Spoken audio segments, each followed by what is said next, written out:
Hello, everyone, and welcome to the latest installation of the Aperitif concert series for interviews for Tesoro. Today, I have the honor and the privilege of interviewing the lead poet and the founder of Tesoro, Stacy Artis. My name is Nicole Hernandez McGuire, and we are going to start this interview with about 15-minute discussion, followed by what I know is going to be a fire set by Stacy of about 30 minutes. So Stacy, how are you feeling this evening? I'm finally over the flu, I think. Yeah. I'm not taking any bets, but I think I'm done. Oh, it's going around. Strep is going around. Flu is going around. It feels like every single kind of upper respiratory illness is going around. Yeah. So I'm happy to hear that you are feeling better. So just a brief couple of words about Stacy. In addition to being an inspiration and a mentor to so many of us fire singers, she is a poet. She is a published author. She is a playwright. She is a singer. She was the former poet laureate for Imagination Celebration. And as I mentioned, she's also the lead poet and the founder of Tesoro. Stacy, I know that I didn't cover everything there, but is there something else that you'd like to mention for your bio? Not really. I mean, if you really just have nothing else to do one of these days, you can go to my website and look at it. It I was covers going to about 4 mention, pages. I was going to mention the website, also the Tesoro, thefiresingers.com, where you could find more information about Stacy and the other fire singers as well. Okay, so thank you all who are joining via Zoom and those who will be watching this later via YouTube. Let's begin. So all of these interviews have started with one question, and I'm going to start with that question today. And it's why poetry and why now? The why poetry is easy enough, and I can answer that on a couple of levels. I was born to do this. I don't remember really doing anything else. It was always poetry and music. The why of it now is because it's two things actually. I was in an interview yesterday and somebody asked me, what's the reason you use this medium? And it's because it's available. It's there. It's necessary. The other thing is that poetry and music are the very first things everybody on the planet is exposed to. So if you've got a vehicle that powerful, then that's your weapon. That's what you use. As far as why now, because it has become mandatory for people to use whatever it is they do best in the world to change the world, because we're not in really good shape right now. And for me personally, it was because I didn't have a choice. There were too many things happening that shouldn't have been, too many things that were not in control that should have been controlled. And I didn't know what else to do. I literally didn't know what else to do. This is what I do best. So I decided I better go ahead and use that. Absolutely. And I think so many artistic people, so many other poets, writers, musicians, and such will agree with you and will be able to relate to that. Do you have a specific approach to writing poetry? Do you have any process or a specific thing that you do in order to get those words on the page? English teachers ask me that all the time. And a lot of them get mad at me because the answer is no. I know that there are folks who do the whole, I'm going to sit down at 12 and write until 4, and I'm going to do that every day except for, high holy days and, my mom's birthday.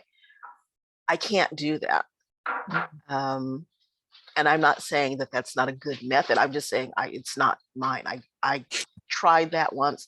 It did not work at all. So basically it's when lightning strikes. The only requirement is that I have to be aware of what's going on around me.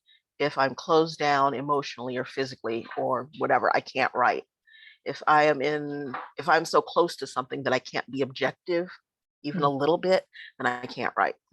The only exception is if I'm writing something for a commission, or actually, that is the only exception because that's not anything that I'm emotionally tied to. Mhm. So I can go ahead and spin that out and not think about it too much. Your deadline is 5 o'clock on Tuesday. Okay, that I can get done. But when I am writing, I don't want to say for myself because I don't really write for myself. But when I am writing, creating or letting be created, the books and all that stuff, then this is inspirational. This needs to be said. This has been dancing in my head for the last year and a half. Then that's Uh-huh. when it gets done. Ah. And where do you find inspiration? You said it has to hit like lightning. What do you find are some of the things that cause that lightning? It really, really depends on a couple of things. Um, Most of the biggest thing is that, again, my, for lack of a better phrase, my antenna has to be up. I have to be receiving constantly, and whether that's words, music, action, sights, whatever, material has to be coming in. Mm. If my antenna's down, nothing is going to happen. It just will not, cannot. But I can draw inspiration out of anything as long as that antenna thing is in situation.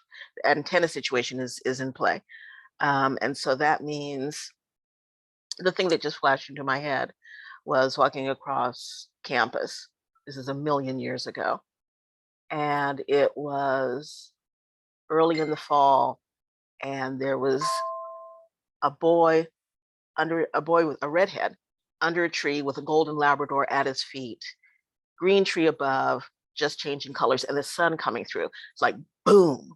Okay, so there are things that obvious, and then there will be something maybe as small as okay, for instance, when I went to the laundry a couple of days ago, and I wasn't really feeling it because it's the laundry, but the Lyft driver was telling me he was from New York and extolling the poetry scene there, and he was really interested in what I did.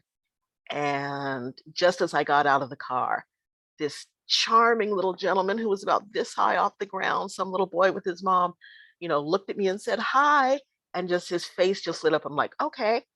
So Oh, I love um, it that. can be anything. The One of the poems in the new book, which will be released sometime before the end of my lifespan, um, was because I was scrubbing down the kitchen counters, and it suddenly occurred to me that instead of the soups and the breads I had been baking and all of that for the past few weeks, now I was moving out and all I could smell was bleach. Mm. And it didn't matter where in the house I was, it didn't matter if I was awake or not. All I could smell was bleach. Mm. So, Wow. So interesting to hear the inner workings there and the types of things that inspire you. This wasn't on my list of questions, but do you write your poetry with pen and paper or do you put it on the phone? Just wondering. um, it's really interesting. I insisted on pen and paper, and it had to be a certain kind of pen. Okay, it had to be it had to be a fine point black pen. Okay, black blue ink. We're not even talking about that. Okay, fine point on college ruled paper. Never mind the normal stuff. College ruled, bound, wire bound, red notebook. Okay, that was Mm. okay. And then and they said all that was by hand, and I would transcribe it later. My book Lovely and Suffering was created entirely on my phone. I have never done that ever in life. Wow. I will probably never do it again. But Lovely and Suffering came about during the pandemic, and all I had to do was sit out in the garden and Mm. play on my phone, play on my laptop. And so all of those poems were created on the phone. I Mm. tried to go back to pen and paper after that was over. But first of all, I've never had really good handwriting. And secondly, my arthritis has gotten worse. So it's harder for me to hold a pen Mm. for a really long time. So now it's a mix of the two. Gotcha. Gotcha. Okay, so is there anything you feel would be off limits to write about? I know you told me there was nothing off limits that I could ask you, but in terms of your writing, is there, and you don't have to name the specific thing if you don't want to talk about it, but Right. are you an open book or are there some reservations Um, there? as far as if I'm writing about me, then, as I think I said to you right before we started, I don't have enough of a private life to have any secrets. Um, there are specific instances, no, that I won't write about, but Mhm. I'll write it in broad terms, or I'll compare it to something, or whatever. Just in general, as far as things I will not write about, I will not write about war, and I will not write about suicide. Ah, interesting. Um, there are people who do that. God bless them for it. Mm, That's not where I live, and I have very specific views about both, some of mm. which are popular as such, and some of which are not. Folks do what it is that they need to do, but neither one of those subjects will ever be written about by me. Thank you for sharing that. What are some, if any, challenges that you face as a poet? And I want you to take this any way you want to take it. Oh Lord, honey, how long do we have? Let me think. Um, as a performance poet, the Mm, biggest challenge right now is finding spaces that will actually pay me for what I do.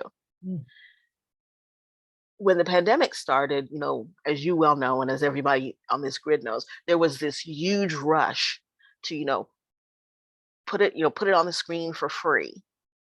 And I saw that, and I saw everybody doing it, and half of me applauded that, and the mm, other half of me was saying, "Oh my God, this is going to be a disaster.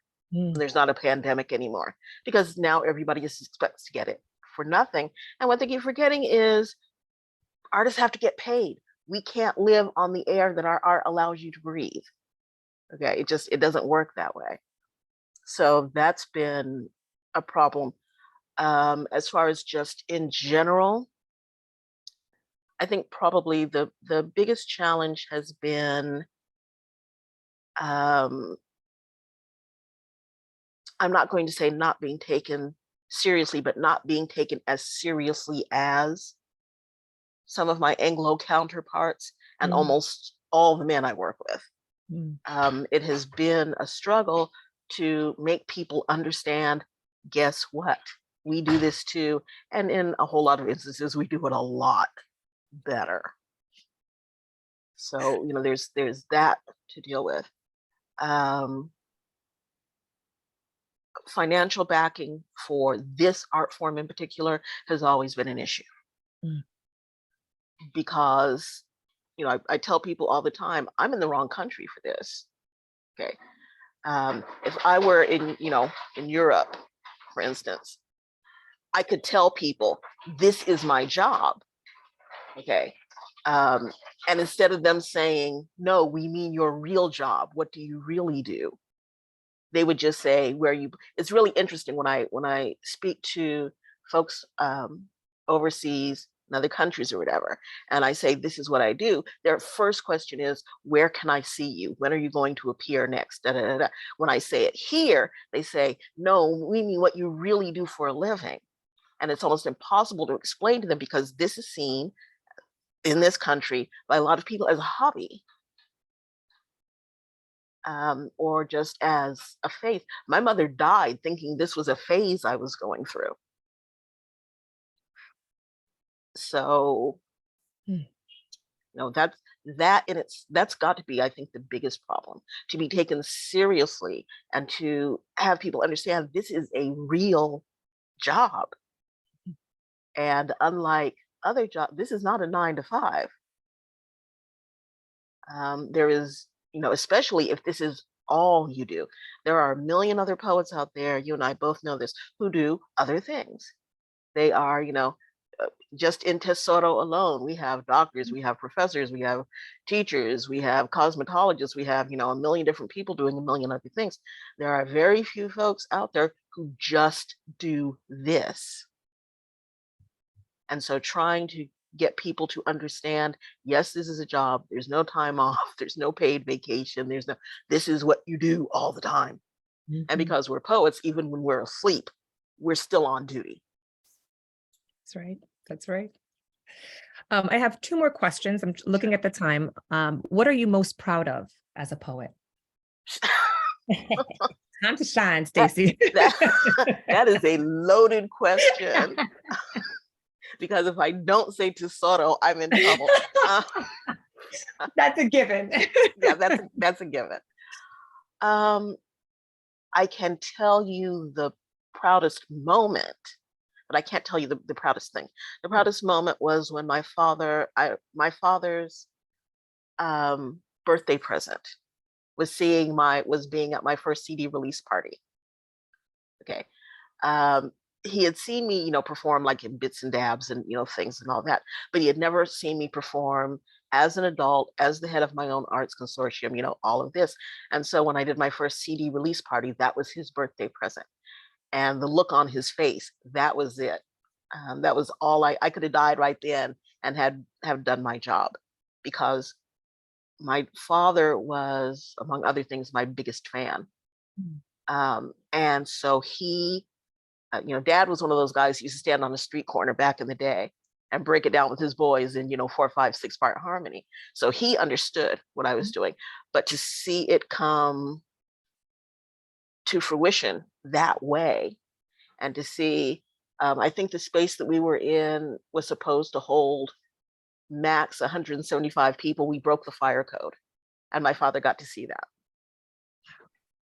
That's wonderful. That is definitely a moment that I can understand giving you a great source of pride.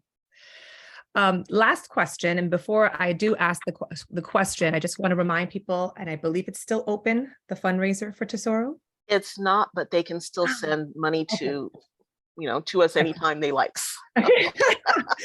So maybe at the end you can mention it again, or we'll put it in the comments on the YouTube channel, just to remind people that, again, Stacy was talking about funding. It's really important that if you can give, that you do, to support this wonderful venture.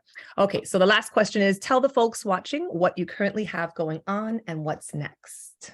What I currently have going on is, excuse me, trying to find more solo gigs, because as much as I love working and running Tesoro, I have to remember all the time that I'm a solo artist. I don't want to lose my own career, doing this.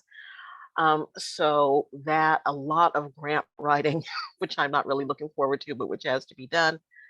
I have a handful of appearances here and there, but because I've been sick since basically, after Thanksgiving, I'm trying to get my momentum for that back up. The big thing is the Tesoro Invitational on March the 18th, where all the Tesoro members, who are never in the same room together, figuratively speaking, will be there showing out and showing off. Wonderful, wonderful. Oh, it was so nice interviewing you. Like I said when we began, I was nervous because I really wanted to make sure that I got the essence of Stacy in this interview, and I think I did. I learned so much about you. I personally am so inspired by you. I know all of the fire singers are. You are able to identify in so many of us the passion that we have for poetry. I think that you brought together an amazing group of women, and you've created such a safe and supportive space, and we are also thankful for you. So without further ado, let's hear that set. I want to hear you sing. I'd like to hear me sing too. Just for you, let me see what I can zip out here. Amazing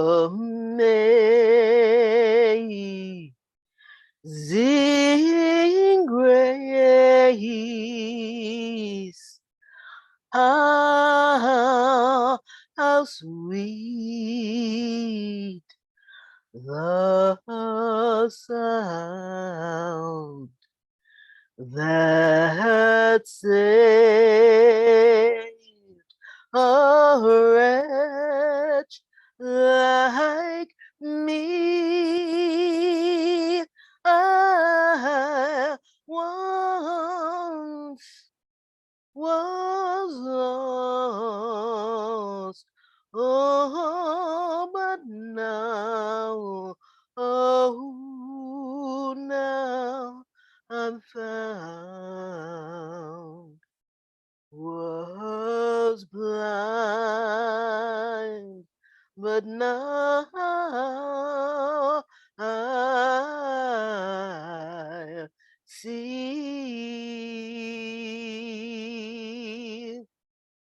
Woo! Oh my goodness. All the comments right now go in, Stacy. Fire, fire. And that is coming off of the flu, might I add. Amazing, amazing, amazing. All right. Now we've got to hear your poetry. Thank you so much. This has been such a pleasure, and I am looking forward to hearing you. Thank you, darling.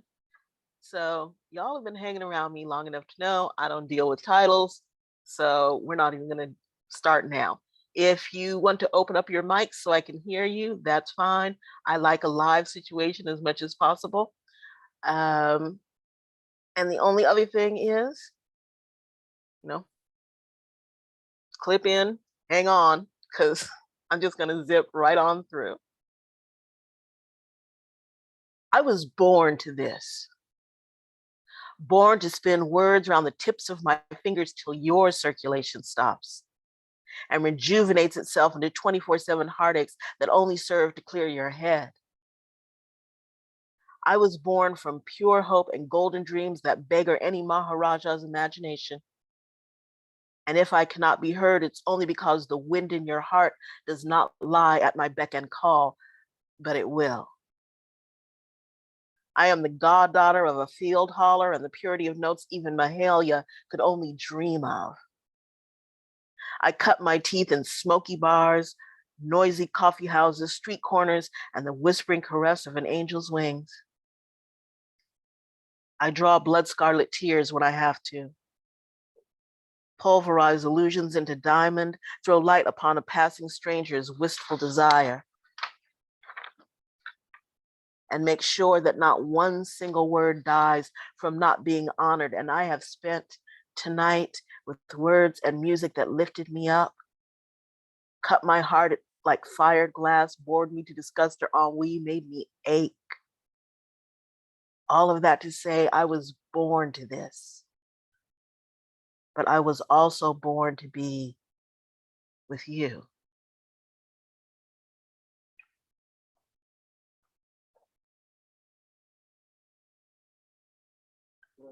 Yes, Stacy, yes. Yes, go in, girl. We're waiting for you. I don't know if you know what it's like to feel this way. If I can make you understand this cold dread fear holding my heart, squeezing it hard, why I can't breathe right some days. I have lived in this skin a long time. 64 years is a long time. And of course, I've been afraid. I'm human. I'm Black. I'm a woman. There is an element of fear built into all of those names. But I expected to live with that as the price of the ticket, as a fleeting discomfort. As Stevie sings, just an ordinary pain, a thing that could be assuaged or solved or salved or solved, that would go away if I looked it in the eye and forbade it take residence. There is no need to pretty it up with poetic turn of phrase most days. I am afraid or fearful or watching and suspicious. It is no fair thing to have your certainty stripped, ripped away. Listen to me. In 1963, at the 16th Street Baptist Church, 4 little Black girls died of being in Sunday school. I was 4 then. Every Sunday was rose pink dress, white gloves, and patent leather shoes, Sunday school in the church basement. That could have been me. It is not something you tell a child. My parents never spoke about it, not in front of my sisters and me. I think because it could have been their 4 little Black girls. And because the horror of it was more than any parent anywhere could take. I found out about it much later, much older. I remember thinking, it will never happen again. It was never supposed to happen again. And then regime fueled by racism and hate, carrying every human filth hell ever devised, was voted in by a bunch of over-entitled, lickspittle cowards afraid of change. I cried for 2 days after the election. Then I got mad and did what I could to keep the world on proper course. I did what I know best, and I prayed. I prayed so hard. Because in spite of all and everything, I still believe, I will always believe. But the evil kept coming. And it got easier to be ignorant, to murder under a blue line, to put babies in cages, to lie, cheat, steal, actively perpetuate evil. And I would wake up shaking sometimes. So angry, but I still woke up. I could still work. The twisting, haunted fear in my chest still had no permanent home. In 2015, at the Charleston AME Church, 9 Black folks were massacred. Heads bent in prayer, they died of welcoming a stranger to worship. It was not supposed to happen again. Not in my lifetime, not dead for being Black. Taking granted that sanctuary is safety. I was already living in shell shock with most of the world, but this was personal to me, for me. It was not supposed to happen again. In 2016, evil clenched hands tight round everyone's heart. Now the night riders and rapists with rich families whose sons think they should not be punished for desecrating women's bodies under just a little action. In 2020, to be Black, brown, Muslim, and breathing is an invitation to be detained, arrested, murdered with impunity, with immunity. There is abuse of LGBTQ bodies, differently abled bodies, abuse of power. Babies in cages is just another Tuesday. In 2019, the Night Riders ran the Supreme Court. Now they run the White House. They run and ruin the country, and my spirit is tired. Sometimes I am so sick at heart that I cannot breathe, cannot take the uncertainty of leaving the house and remaining unmolested for even 5 minutes, feel as if the crosshairs of 1,000 guns are permanently trained on my back, on my chest, on my throat. My heart and my words are all I have ever been able to offer the world. The price of the ticket. But one is dying by inches, and I struggle every day, every hour to make sure the other stays woke, stays honest, stays strong, stays clear. A lot of days I just can't. No doubt you are expecting a neat and tidy end to this poem. There is none. The fear still chokes me. The valley between my shoulder blades, the hollow of my throat still aches with a painful, heartless anticipation. Not always. I am not always afraid. I am not always in despair. The dark, evil hell winds do not tempest without cease, but there is no clean air here. Every sanctioned murder, every sanctioned rape, every sanctioned excused beating, imprisonment, torture comes, takes its place as just another doorway to all the lower circles of hell, just another news bite before dinner, just another Tuesday. There is no safety, no sanctuary. I am forced to swallow. It could have been me. It can still be me. I am forced to breathe. It could have been me. It can still be me. I am forced to struggle, making my voice do its work, making my soul stop shaking long enough to do my work. I am forced to breathe, choking. We are forced to breathe, choking. There is no clean air in this place. Only a blood refrain that should never have been birthed. Only our killing, bitter, knowing it could have been me. It can still be me.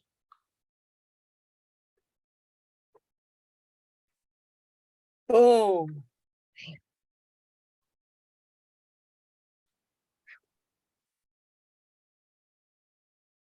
A little contrast here.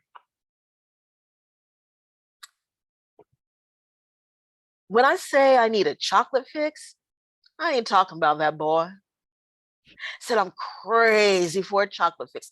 I ain't talking about that boy. I'm talking Hershey's Kisses or a full-sized almond joy. Now, I'm a tender woman.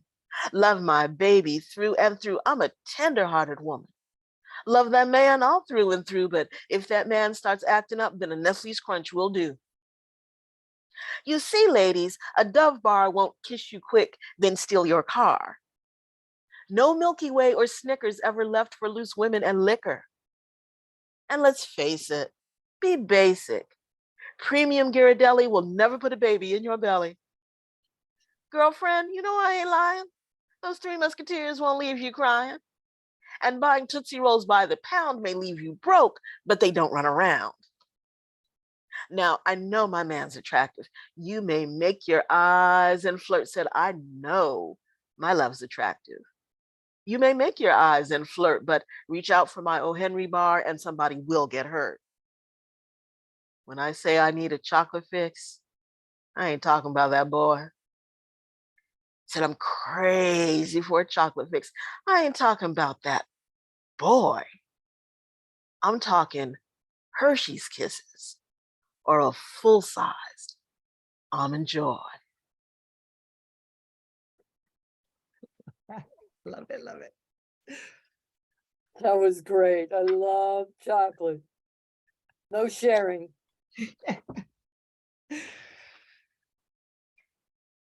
It was a weekday. I remember that. Daddy moved a little too fast to beat the yellow to red, and lights started flashing about 30 seconds later. A motorcycle cop with his hand near his gun leaned in the window, demanded license, lectured my father like he was a child.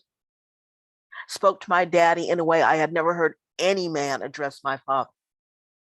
My Bronze Star, Purple Heart combat veteran father, my highly respected churchman, deeply admired Dapper Dan, wicked, smart father. Alone? I know he would have hurt that white boy's feelings. But his daughter was in the car, and my father protected his girls at all costs. Daddy said, "Yes, sir. I'm sorry, sir," and bent his head. I don't think I had ever wanted to kill someone until then. I absolutely wanted to spill blood right then, but my father was in the car, and I protected him at all costs. So we both swallowed, sick and angry, turned up the radio. Neither of us really said anything. About 20 minutes later, Daddy looked out the window, said, "Normally, I would have, but with you here." I know, Daddy. I know. And we went on to other things. I have damned that cop a million times for thinking he could make my father less than. I will love my father till long after I'm dead for trusting me to see how much he loved me.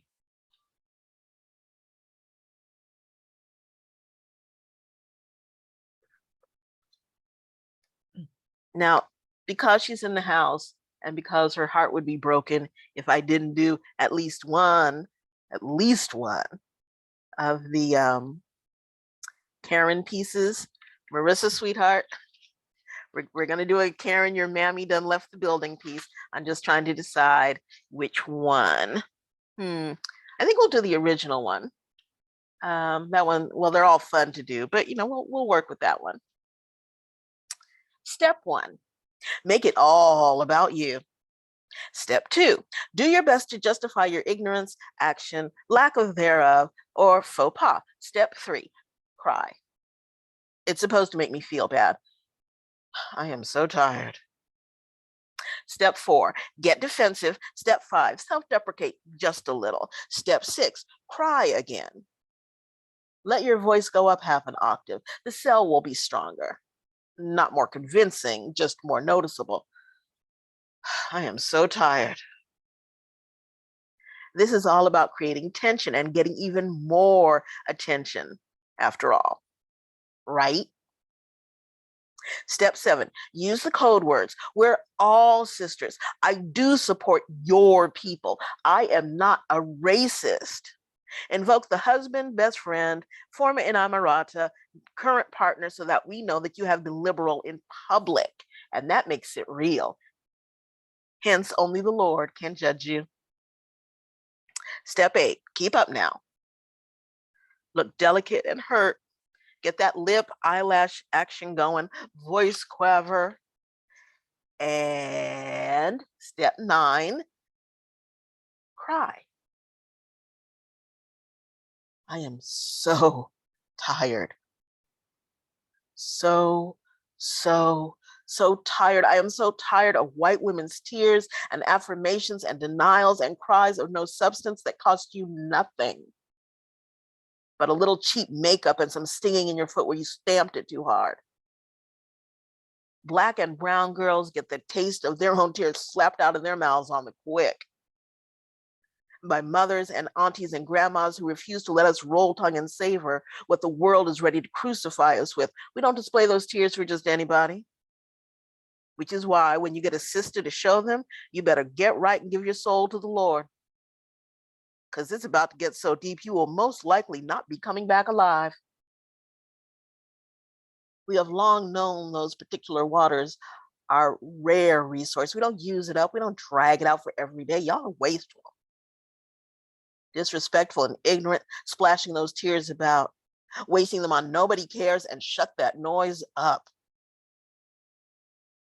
I can't be sister to somebody who cries over a word or an unfulfilled wish or evidence that she is weak and wrong and not getting her way. I can't be kin to someone who so carelessly weaponizes what I had to bleed out just for the right to own. Step 10, hear me, hear us. Hear the voice of every Black and brown sister who has done time in person, in emotion, hearts operating on maybe, hearts we've had to patch with prayer and pain and promises. Step 10, hear us. Don't nobody care if y'all cry. My sisters and I are too busy using our handkerchiefs to bind the wounds of the world. We have neither time nor the inclination to wipe your face. Oof.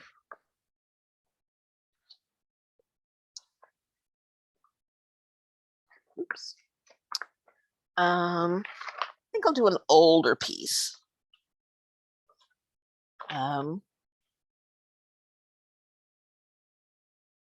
piece you pick is gonna be dope. Thank you, darling. Let's see. A little brass and sass here, I think. Baby, it was just supposed to be a minute. I was gonna drop my digits, throw you some change for the phone, and float on. Suge, I was gonna hit, quit, and forget all about you by this time next week. You were supposed to be another good-looking 3, well, maybe 4-course meal, and I was gonna, as they say, grit and split, because I am young and hunting and have not yet bagged my limit, if there is such a thing, on pretty boys who make me want to holler, ooh, baby, and write bad checks. I remember Luther on the CD throbbing notes like, come on, come on. And you closer and looking at me like I had no veil to hide behind. And you teasing my tongue like a bad boy with a death wish. And finally, you laying me down on cool, sweet, sassy cream linen sheets and proving that all right all night is not just some idle fairy tale. I woke up at 10 on fire in lust and turned out with absolutely no regard for my personal sense of cool. Staring deep into honey brown eyes that knew I was just aching to ache again. To a kiss that made me melt bones, quiver legs, and forget how to breathe. And there I was overnight, and bam, completely shameless. Soul satisfied and done to death with absolutely no care who knew it. I had nothing to lose. held my reputation in one hand and a shovel in the other, dug me in as far as you could go and laid it down hot and dangerous as a woman in love. But this is not about that. This is just me telling my girls, talking some trash, bragging a little. This is me with your lips in my palm, under my ear, at the back of my neck, base of my spine, trapped like a pearl in a jar of honey, baby. This was only supposed to be about a minute. But you touch me right there like that right now, and I will let you break my watch.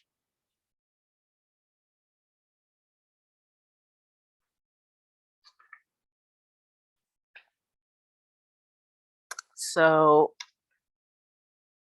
we have just a little bit of time left, because as much as I would like to extend this, and I could, because, let's face it, it's my show, but I'm not going to do that because, fair is fair. First of all, thank you all so much for coming. Nicole, thank you so much for doing this. I really, really appreciate it. This has been fun.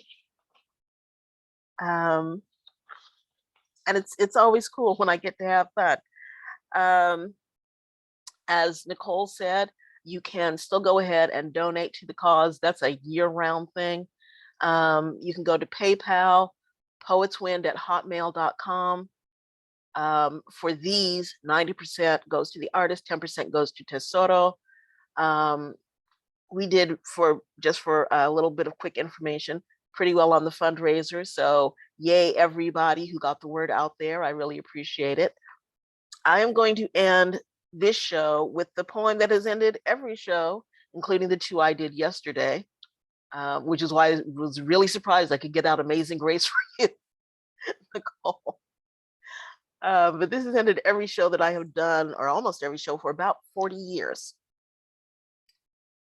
So when people really want to know by what right and for what reason, this is why. Please open up your mics for this, because we're about to have church and I don't do quiet church. So feel free to make noise. The usual question is, why? What made you be a poet? I've heard about how death turned some people, jail time, bad fortune. I can't claim any of that. I am a poet because even at 5, you know when the Lord is talking to you. I am a poet because God laid his hand on me and said, here am I, now speak. So if you hear something in this poem you know and believe, say amen.